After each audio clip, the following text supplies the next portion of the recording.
Halo teman-teman, kembali lagi dengan saya Bagus Ramadan dan kali ini kita akan upgrade laptop Fujitsu Fujitsu T732 ya teman-teman ya. Jadi laptop ini saya prepare buat dijual gitu. Nah, untuk spesifikasinya sih dia generasi ketiga ya. Nah, ini saya cuma mau pasang RAM sama SSD aja. Jadi ini kita bakal pasang RAM-nya tuh kita bikin jadi 8 GB, terus SSD-nya tuh 128 GB ya, untuk penggunaan simple lah ya teman-teman ya. Bukan buat yang kebutuhan berat gitu, hanya untuk penggunaan simple, harian, ngetik, desain tipis-tipis bisa gitu. Nah, jadi ini kita pasang ya si SSD. Dia cuman butuh rubber aja atau karet ya teman-teman. Habis itu tinggal dipaskan aja. Kemudian nanti kita pasang RAM-nya ya. Untuk konfigurasi RAM-nya sendiri kita harus pakai yang DDR3 ya, DDR3 biasa. Karena arsitektur prosesornya masih generasi ketiga alias Sandy Bridge ya teman-teman. Walaupun dia cuman generasi ketiga, ini karena dia seri T732 dia mendukung touchscreen teman-teman. Jadi yang mendongkrak daya jual laptop ini sebenarnya touchscreen-nya sih. Touchscreen-nya itu kalau dilihat-lihat dia ada hubungannya sama Wacom. Jadi kurang lebih dia berfungsi seperti pen display ya teman-teman. Makanya saya berani ambil laptop ini buat dijual. Dan ternyata memang lakunya cepat teman-teman. Dua unit laku dalam 3 hari, hanya butuh 3 hari saja untuk menjual laptop ini. Sangat-sangat simple.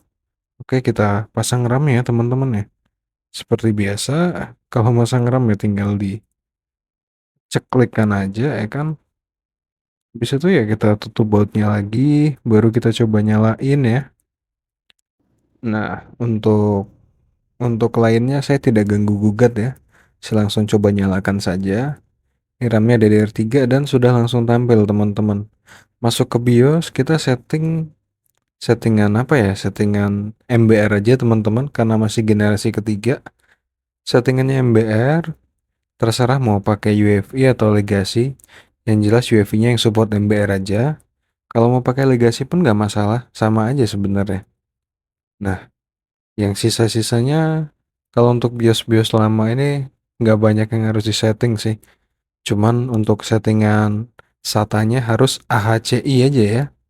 Jangan pakai yang IDE. Kalau pakai IDE nanti nggak bisa diinstal. Nah, ini saya pakai bootable dari Ventoy. Ventoy ini minusnya kalau dijadiin bootable RAM-nya harus minimal 4 GB teman-teman. Saya soalnya cobain 2 GB dia nggak cukup RAM disknya katanya. Dan di laptop ini untungnya dia RAM-nya sudah 8 GB ya barusan kita pasang. Jadi cocok lah kalau kita mau pakai Ventoy ya teman-teman. Kecuali teman-teman setting dari Rufus yang langsung bootable, dia nggak butuh pakai RAM disk yang kayak Ventoy gini kapasitasnya. Tapi cuman support satu OS saja kalau dari Rufus ya. Sementara kalau si Ventoy ini kita bisa banyak OS teman-teman, asal kita import ISO-nya aja.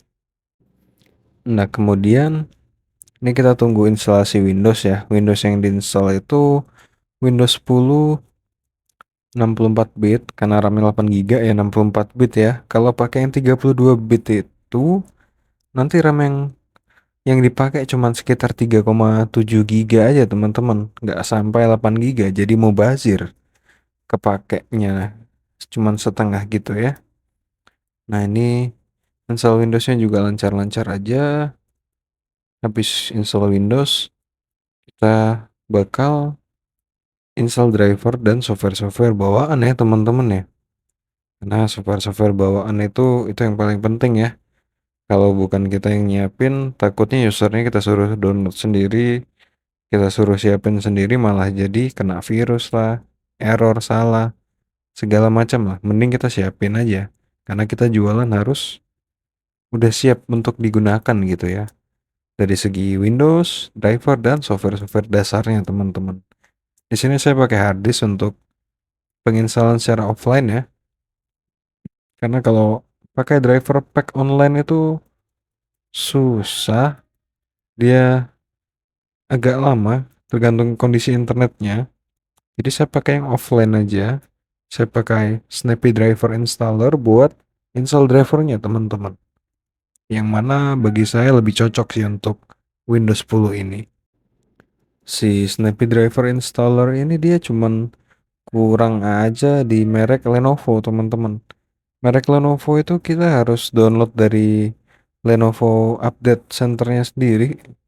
Kalau enggak bakal susah. Biasanya bagian-bagian firmware, bagian BIOS itu Lenovo itu dia ada opsi update-nya, teman-teman. Jadi BIOS-nya tuh bisa diupdate gitu. Sementara merek lain saya nggak sesering itu mendapatkan rekomendasi update dari softwarenya ya. Tapi kalau Lenovo dia kayak gitu. Nah, untuk Fujitsu ini kita cukup pakai si SDI atau Snappy Driver Installer aja, dia nggak ada kendala ya, teman-teman. Paling enak memang kalau untuk Fujitsu ini. Fujitsu, Acer, Dell, HP itu oke lah, teman-teman. Selagi bukan Lenovo ya.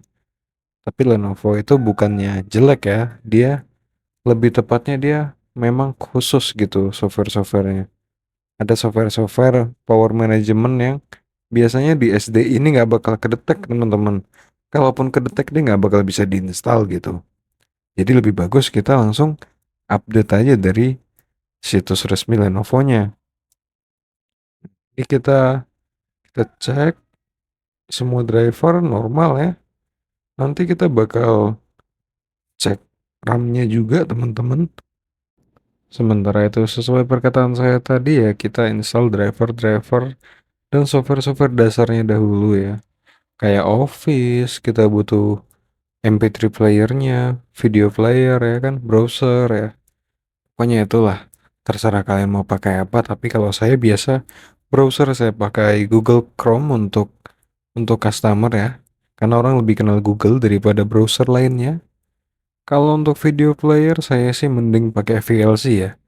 VLC itu nggak tahu, udah menjadi pilihan wajib saya dari dulu ya. Ketimbang yang lain, walaupun yang lain banyak yang lebih bagus juga, tapi saya tetap pilih VLC. Untuk yang lain-lainnya, Office-nya saya pakai 2021 yang LTSC. Terus, apalagi ya, PDF mungkin saya pakai Nitro, teman-teman.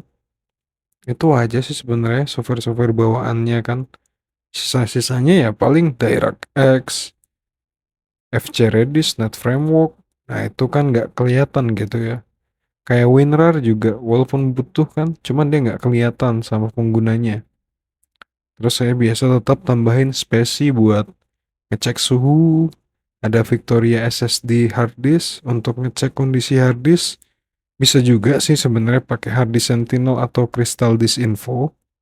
Itu juga bagus, teman-teman. Saya biasa tetap saya install juga. Terus untuk baterainya saya pakai Battery Info View. Dia akurat sih lumayan ya.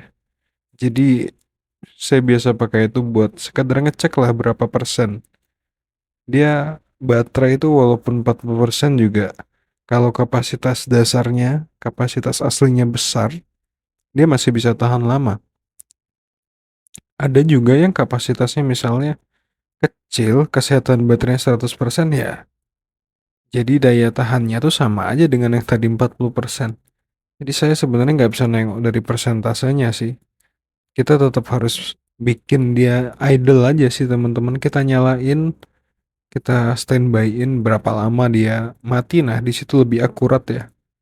Terus kalau untuk penggunaan ngedit dan segala macam atau dia browsing segala macam itu kan makan resource lebih ya.